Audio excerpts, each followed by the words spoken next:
At each stage, we could see the success, and if we thought if we take it to another stage, that would be equally successful. My main role was in that office to start with, and then as we got more and more projects, you'd quote the work, so you had to build the work. And then through the early 2000s, we started doing our own projects, just took off from there.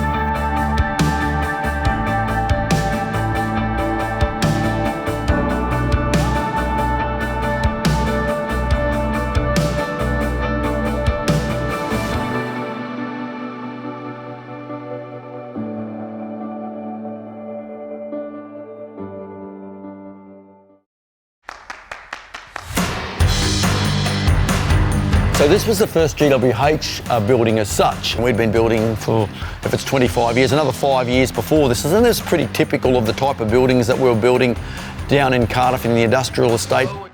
Good to see you again, David. Oh yeah, mate. Hey, mate. Good to see you. Good to see you. 25 years on, hey? Yeah, so the formula for this building is typical of what we've been doing at, at Cardiff, Warrabrook, other industrial estates, which is basically just a steel frame, concrete floors, a little small office on the front, but it was about being not only functional, well, it certainly had to be functional, but it was about being cost efficient. There must have been something right about it. Might have been my winning ways.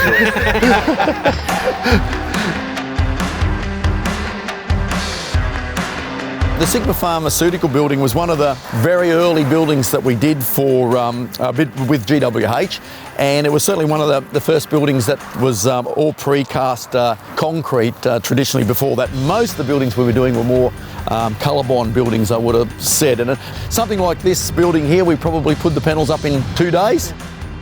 Well, it was a brand new greenfield site that Hilton was involved in the developing of it, and look at it today. It's just, I wouldn't know how, a couple of thousand people probably work in this estate? There's over 2,000 people work in this part of this estate. There's another 2,000 in the next part of this estate. We came up here, of course, and it was exactly at the time that the freeway from Sydney launched everybody here off the highway right into this spot. And if you like, it's like putting a new big artery into a heart.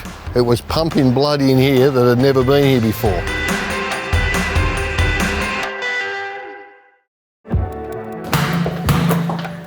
Well, Grahame, I reckon it's been about 20 years since I've been here. Yes, it's amazing, isn't it, how time goes by so quickly. I couldn't imagine it was 20 years as well. So, yep. Looking back on this, it hasn't changed too much. Hasn't really, no. It's still in really good condition. Yeah. It would have been the biggest project that I'd undertaken at the time.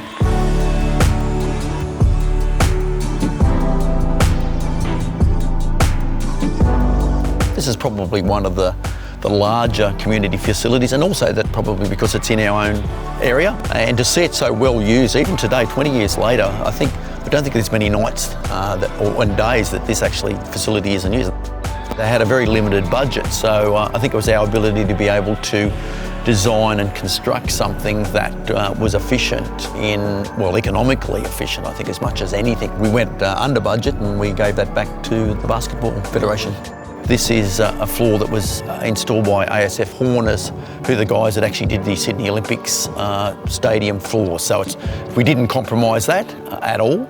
Wayne moved on and started his own business, and then Jono, who'd been with me since he was 16 or 17, and I think that was the obvious choice then, was that Jono had to move into that role and basically head up GWH, as he still does today, 20 years later.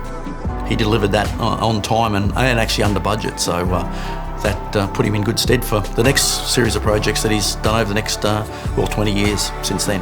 The ball was firmly in his court. It was up to him whether the three-pointer or a one-pointer or basically missed the hoop altogether, but he slam dunked that one.